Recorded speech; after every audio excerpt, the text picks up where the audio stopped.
Good morning, everyone. Good morning. Welcome to the Unitarian Universalist Congregation of Danbury. My name is Anya Westenberg. My pronouns are she, her, and they, them, and I am this morning's Sunday service coordinator. Please silence your phones if you have not done so already. Whether you are entering the space this morning tired, weary, or upbeat, feeling buoyant, unaffected by the weather outside, affected by the weather outside, you are welcome just as you are. We rejoice simply for being together as we support one another and share in life's sorrows and celebrations. It is good to be together. Let's take a moment to wave hello to those online and to greet others in the room with us.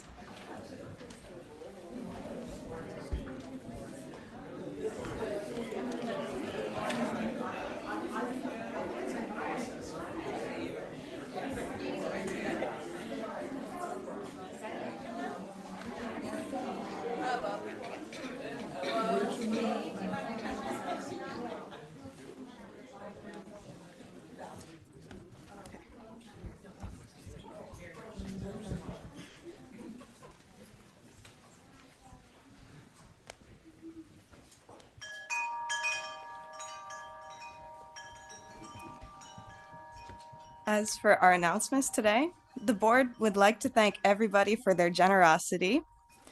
We were able to get the matching funds of $5,000 and reached over $14,000. So thank you to everyone who donated. There is still time to sign up for Wednesday's community dinner at 6 o'clock.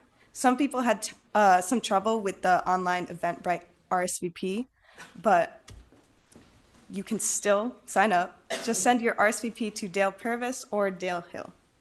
Diane Purvis or Dale Hill. There's a trunk retreat on October 26th after the service. So for more information on that, you can see Sierra Marie. And then Edie Kaplan would also like to give a special message to the congregation.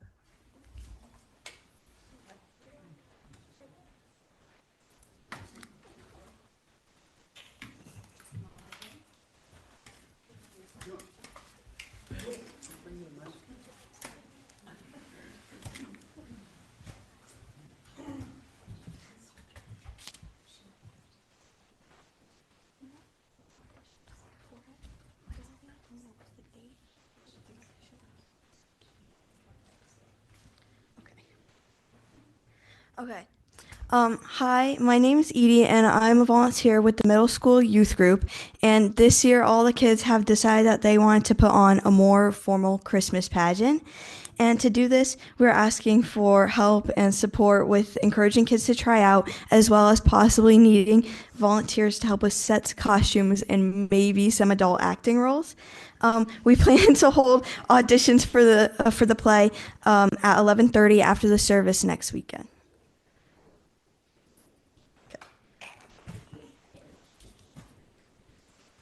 And to find additional announcements from this congregation, you can check your order of service, check the weekly emails, or go on our website.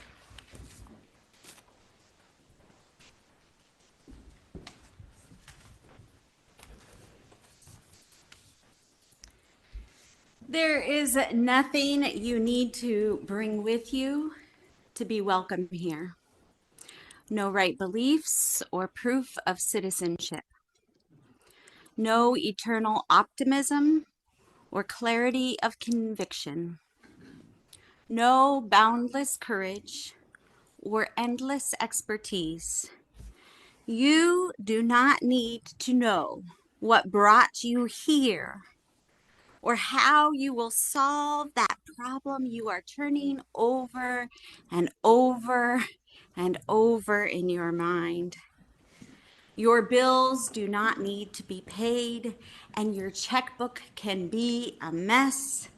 Your children may have been up half the night, your hearing aids may not be working, and your knees may be creaking. You do not need to be already perfect or even halfway to belong in this circle where grace meets us where we are, but does not leave us as it found us. Where love resides in each of us, yet somehow more than all. Where life still pulses and rages and heals and transforms, creating us and this day anew once again. Come, let us worship together.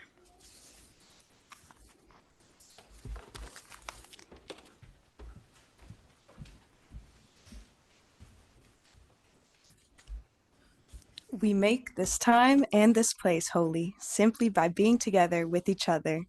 And we begin by lighting the flaming chalice, the symbol of our Unitarian Universalist tradition. Please join me in reciting the words to our chalice lighting affirmation.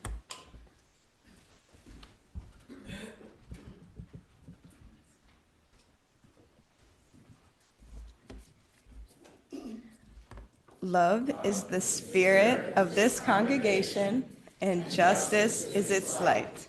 This is our covenant, to dwell together in peace, to seek and speak the truth in love, to help one another and celebrate life. Don't go too far, because we've got the story.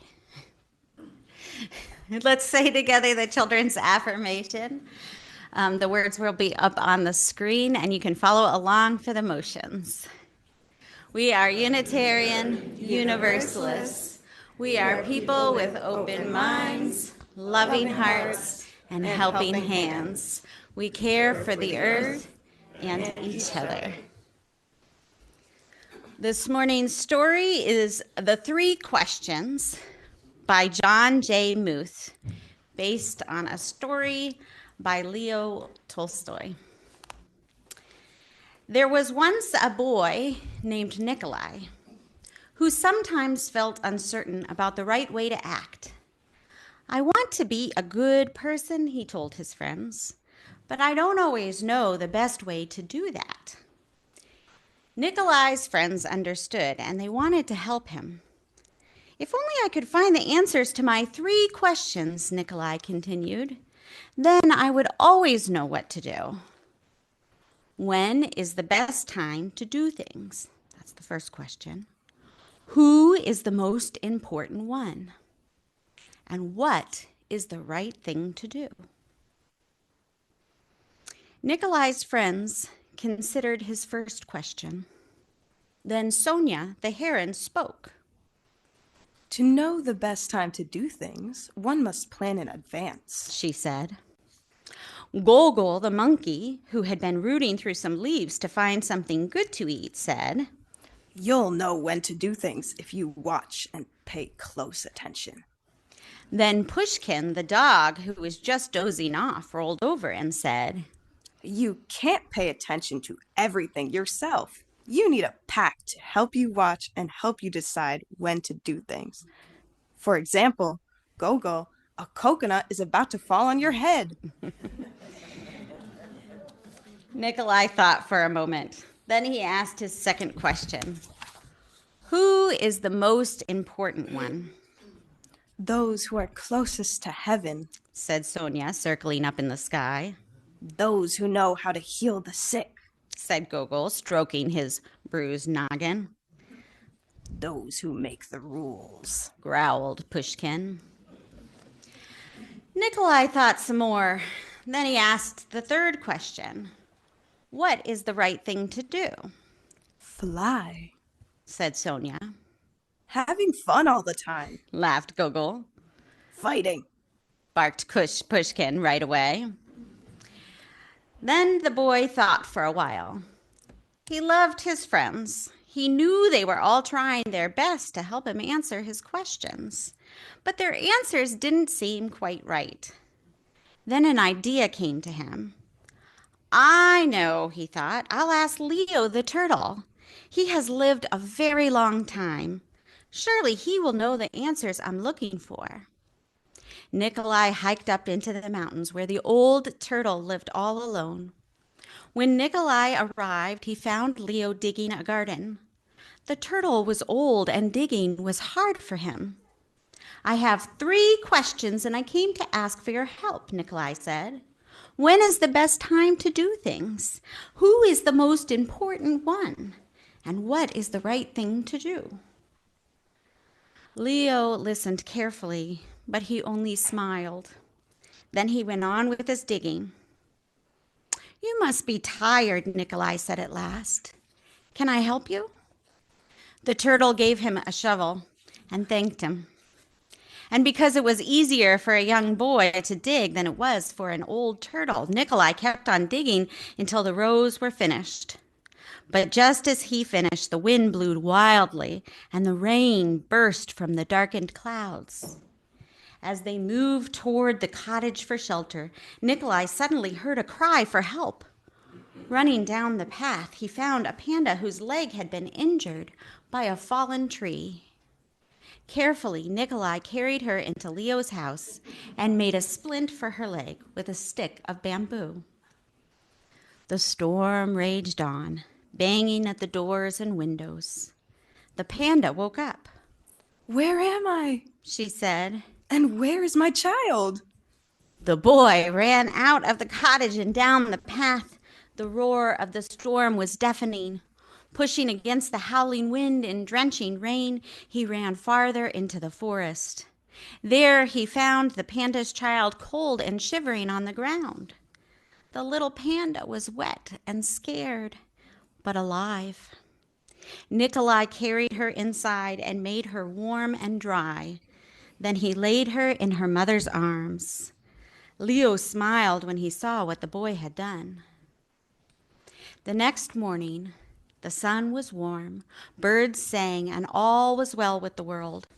The panda's leg was healing nicely, and she thanked Nikolai for saving her and her baby from the storm. At that moment, Sonia, Gogol, and Pushkin arrived to make sure everyone was all right. Nikolai felt great peace within himself. He had wonderful friends, and he had saved the panda and her child. But he also felt disappointed. He still had not found the answers to his 3 questions. So he asked Leo one more time. The old turtle looked at the boy. But your questions have been answered, He said. They have? Asked the boy. Yesterday, if you had not stayed to help me dig my garden, you wouldn't have heard the panda's cries for help in the storm. Therefore, the most important time was the time you spent digging the garden. The most important one at that time was me, and the most important thing to do was to help me with my garden. Later, when you found the injured panda, The most important time was the time you spent mending her leg and saving her child. The most important ones were the panda and her baby. And the most important thing to do was to take care of them and make them safe. Remember then that there is only one important time, and that time is now. The most important one is always the one you are with. And the most important thing to do is to do good for the one who is at your side. For these, my dear boy, are the answers to what is most important in this world. This is why we are here. So ends the story. Now, let's see. Margie, would you be willing to carry the basket around for the collection? We will collect food for Dorothy Day Hospitality House. If you've brought food, please hold it up in the air and the kids will come around and collect it. And let's see, Paige, you're going to come light the lantern. Is that correct? No, who's coming to light the lantern? I forget. Would you come light the lantern? Thank you.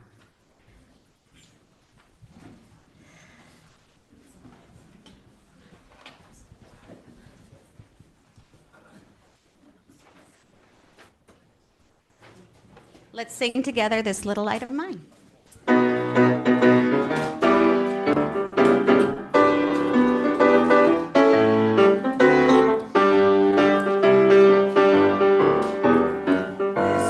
Light of mine, I'm gonna let it shine. This little light of mine, I'm gonna let it shine. This little light of mine, I'm gonna let it shine. Let it shine, let it shine, let it shine. Everywhere I go. Everywhere I go, I'm gonna let it shine. Everywhere I go, I'm gonna let it shine. Everywhere I go, I'm gonna let it shine. Let it shine, let it shine, let it shine.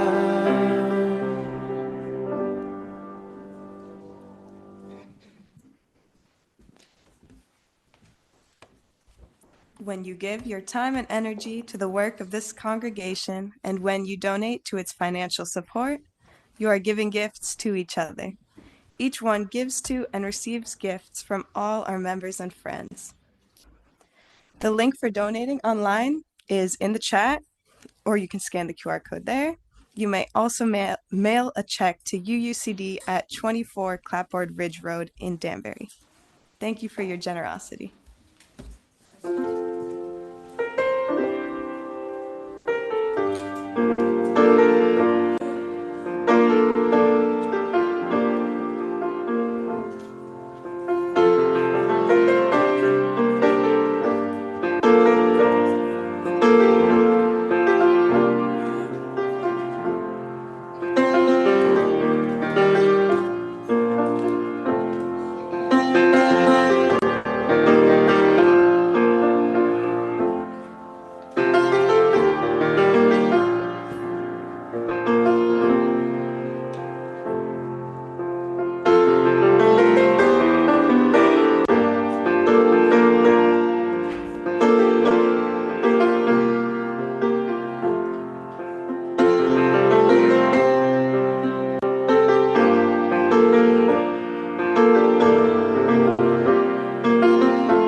Sherry, thank you for your music. Thank you. Please join me in the spirit of prayer or meditation, noticing that you are breathing,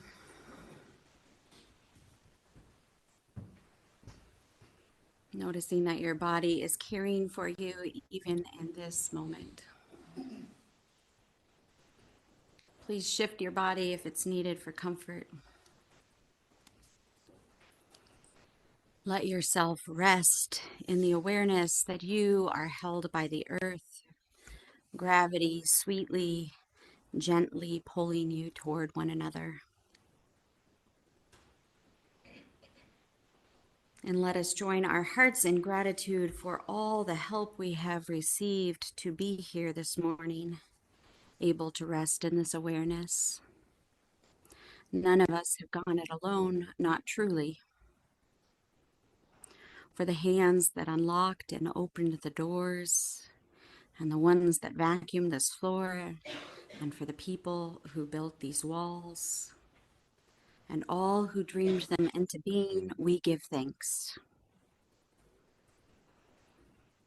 For the roads we traveled on to be here, we give thanks.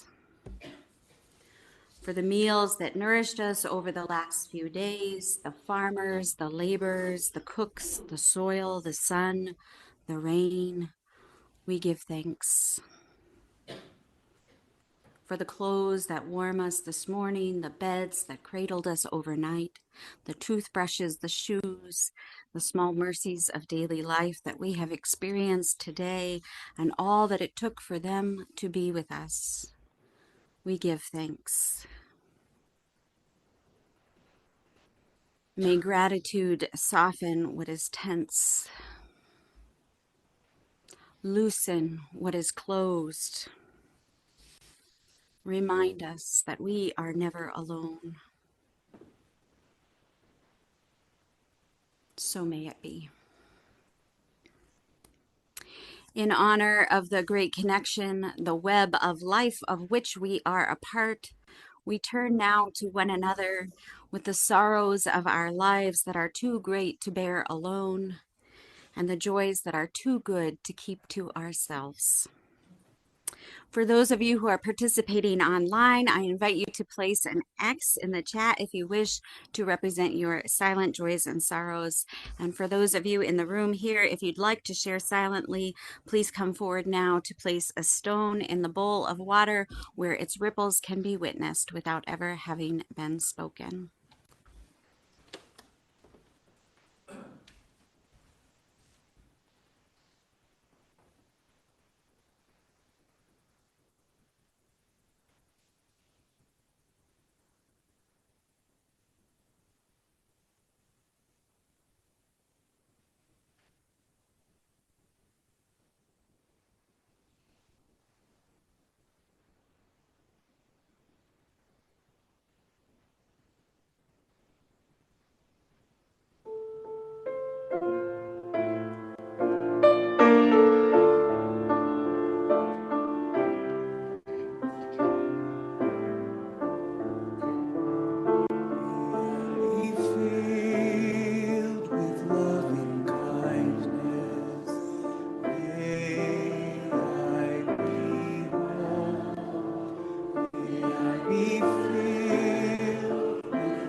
I forgot our first hymn. I skipped over it. You might have noticed if you were looking in the order of service. Maybe that's why I confused Anya about don't go anywhere with the story. So I was wondering, Barb, who's doing the online stuff, if you might get that slide ready. And then I was thinking perhaps after the reading, we could take a little break to sing our opening hymn, and then we'll get to the sermon. The reading listed in your order of service is from the book Eve by Kat Bohannon. The subtitle of the book is How the Female Body Drove 200 Million Years of Human Evolution. The author has a very engaging writing style, and it is a surprisingly quick read without a bunch of gender essentialism or a lot of harmful to gender only ideologies. And I wanted to share from it the insight that birth is not a smooth and risk-free process. It is messy for human beings with our big heads and bipedal hips, which the heads pass through. But instead of evolving a different physical process for birth, humans evolved to give birth in a social group that can provide help to make the birth go smoother. And I still would recommend this book if evolution is of interest to you, but yesterday I came upon a poem that I wanted to share a little more. And so our reading will actually be Tomatoes by Amy G.S.A. Brooks in the book Burnt Offerings. Here it is. Lori comes in from the garden, hands overflowing with rubies. Our baskets are filled to the brim, bursting with summer sweetness. Last year, we were the ones in need, grateful for the generosity of others.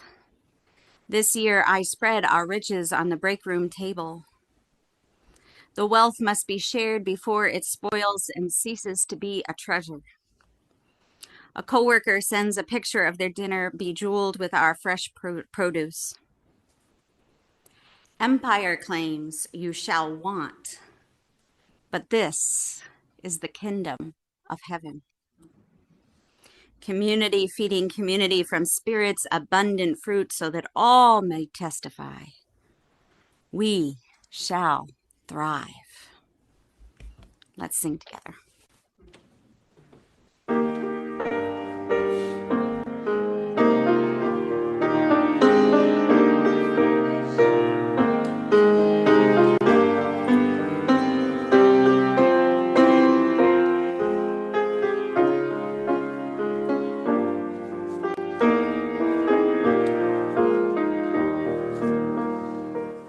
We are not our own, earth forms us, human leaves on nature's growing vine, fruits of many generations, seeds of life divine. We are not alone, earth names us, past and present, peoples near and far, family and friends and strangers, show us who we are. Therefore let us make thanksgiving, and with justice willing and aware, give to earth and all things living liturgies of care. Let us be a house of welcome, living stone upholding living stone, lightly showing all our neighbors we are not our own.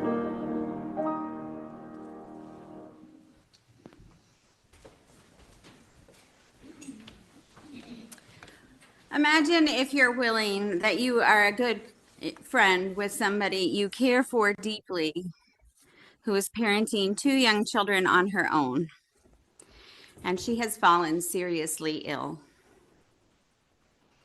Now, imagine that you have a conversation about what you can do to help, and she says, I just need someone to come clean the bathroom.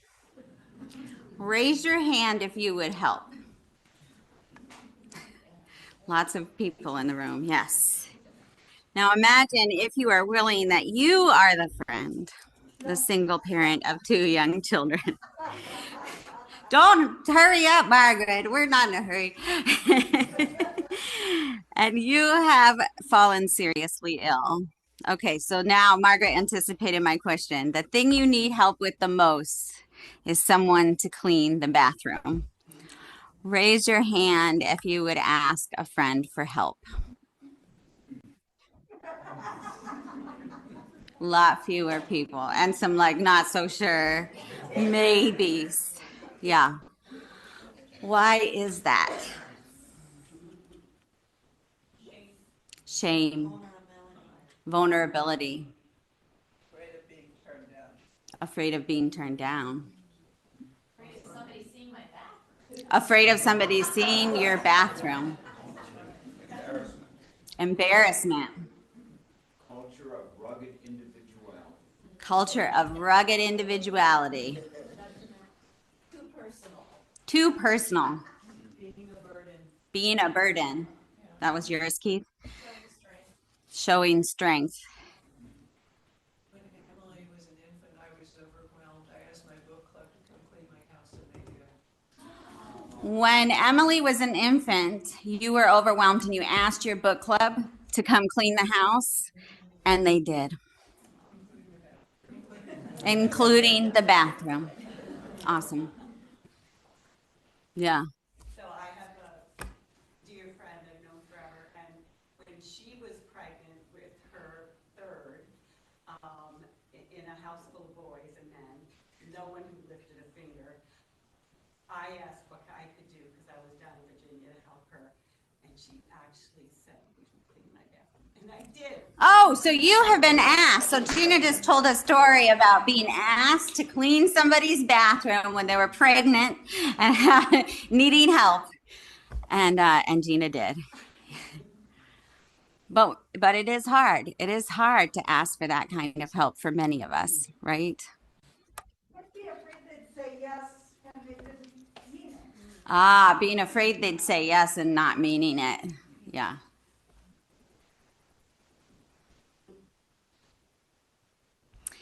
This is not one of those sermons in which any of the points to be had will emerge through a well-told story. I'm just going to give it all away now. This sermon comes from the following 4 ideas. 1, that needing help is an inevitable part of the human condition. Anybody have trouble with that reality? That's a tough one for many of us. Though culturally we've created transactional financial systems through which we manage much of the help we need, especially if we have financial resources. As we acknowledged during our meditation this morning, living our daily lives requires an immense amount of help. Needing help is an inevitable part of the human condition. Second, needing help is sacred because it arises from 2 sacred sources. Life's desire for life, our need to survive and thrive, and the great interconnectedness of which we are a part. Third, seeking help is a gift. Any ideas why I might say that? Go ahead, Lutina. It's a gift that you give others to be able to help you. It is a gift that you give others to be able to help you, because it is. It creates connection. It creates connection. Yes. Yes, that is exactly where I was headed. Thank you, Lutina and Melanie, for taking us there. It creates connection. We long for mutuality, and asking for help assures others one more reason it's a gift, that they can ask us for help too. Communities that don't build a culture of mutual assistance will never be able to hold those at the margins, because buffers against asking for help in an otherwise transactional world, aka things like money, aren't always readily available at the margins. Fourth, and finally, the practice of mutual aid, mutual care, is a justice practice in an unjust world, and a resistance practice in fascist regimes. Here's something I learned from my UU minister colleague, Reverend Nathan Hollister.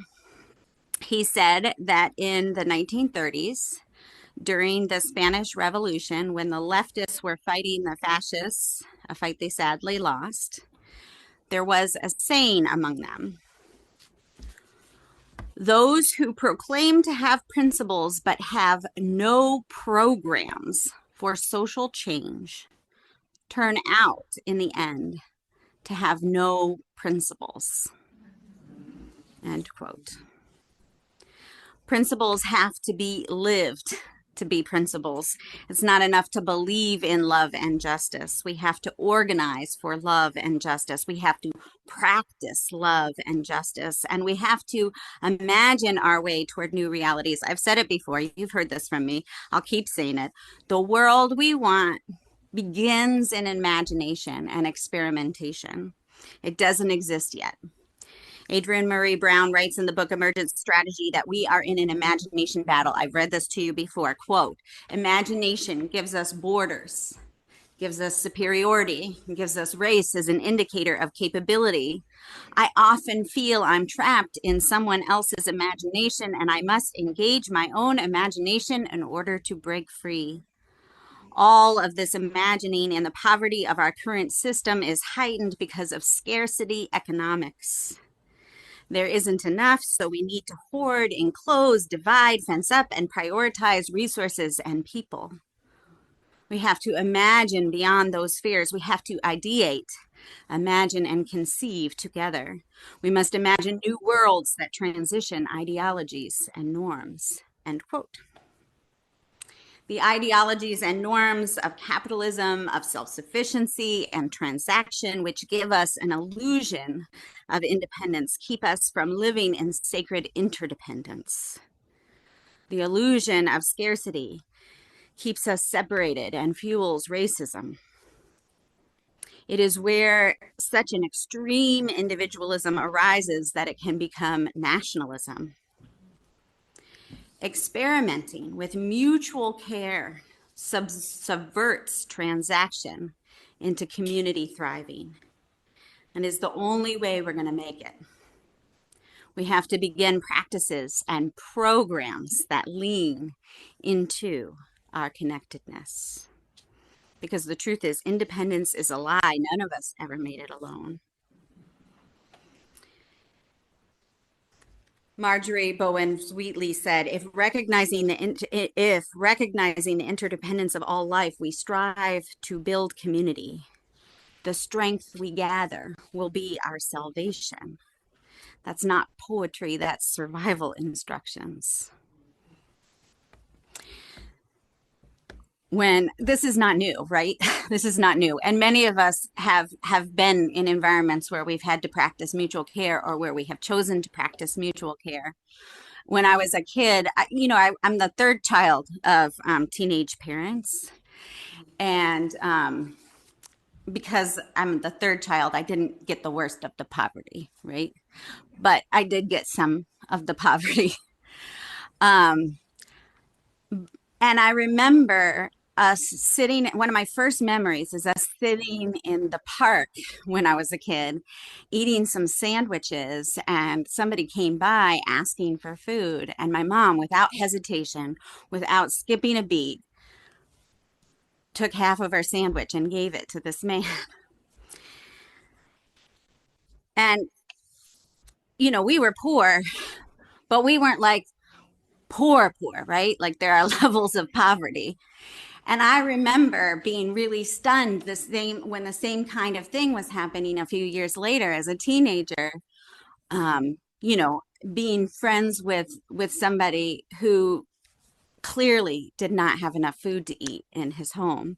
And I remember one time being over at his house and his mom was gone, and he told me his mom was out delivering food baskets in the rest of the community.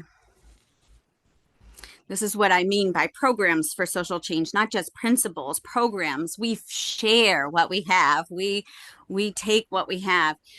This is the principle of the Black Power movement, the breakfast for kids. And when we ask for what we need, we give someone else permission to do the same. We say, you don't have to be perfect or self-sufficient here. You belong anyway. When we hide our hardships, and friends, this happens a lot, right? We build walls between us and the people around us. And those walls keep out the pain of others too, and makes it belong just to them. Mutual care takes practice. As a disabled person, I've had to learn that asking for help isn't failure. It's a spiritual discipline. It's a reminder that my life is woven with other lives. And that the weave itself, that wholly tangled web, is what keeps the world from unraveling. Our liberation is bound up, not as an individual liberation, but as a collective liberation in the struggle for thriving for all. It's not charity, it's solidarity. It says your well-being and mine are bound up together. It's kitchen table theology. It's the delivering of the food baskets to neighbors. It's neighbors with soup pots and text chains and shared rides. So friends, what if we lived as if that were true in this community too? What if this congregation became known not just for what we do in the community for others, but also for the ways we show up for one another when we need help? What if we practice asking as often as we practiced helping? What if the measure of our faith wasn't how strong we can get by on our own, but how tenderly we can hold our own needs and then hold each other up? Independence is an illusion. Interdependence is sacred. And helping each other, asking, receiving, trusting, being vulnerable is how we'll survive the calamities of our time. So let's build programs for love. Let's make our principles visible in flesh, because the strength we gather together will be part of our salvation story. So may it be. And let's sing together again our final hymn, which I've lost my last page, so you'll have to Wondrous tell. Love, 18. Thank you.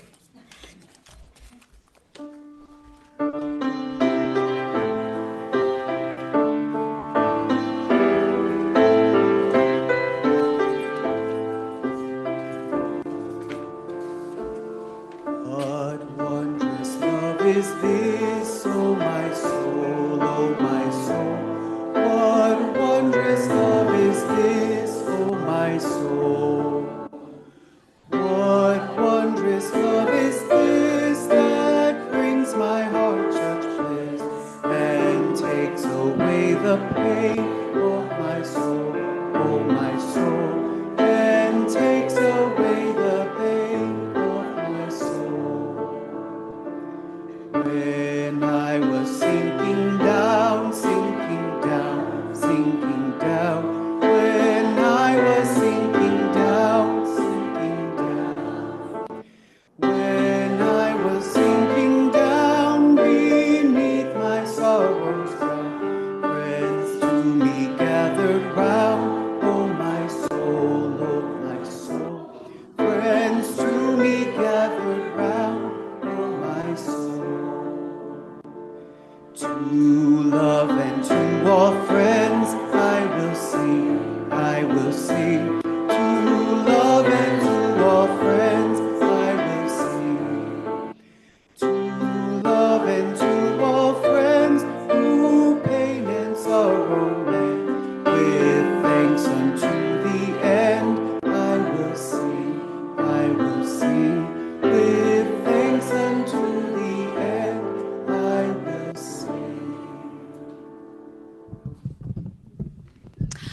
The world aches for us to join together and bring about healing and justice, to bring everything that we are, to produce ever increasing love.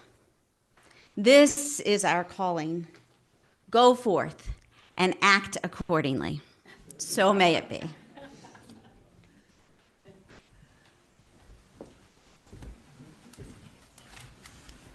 Thank you, Reverend Sierra Murray. over the extinguishing of the chalice once again. Well, thank you. Welcome. It was a beautiful service. Thank you very much. Now, please join me in the words for extinguishing our chalice. Trey, do you want to come back up and extinguish the chalice? We extinguish this flame, but not the light of truth, the warmth of community, or the fire of commitment.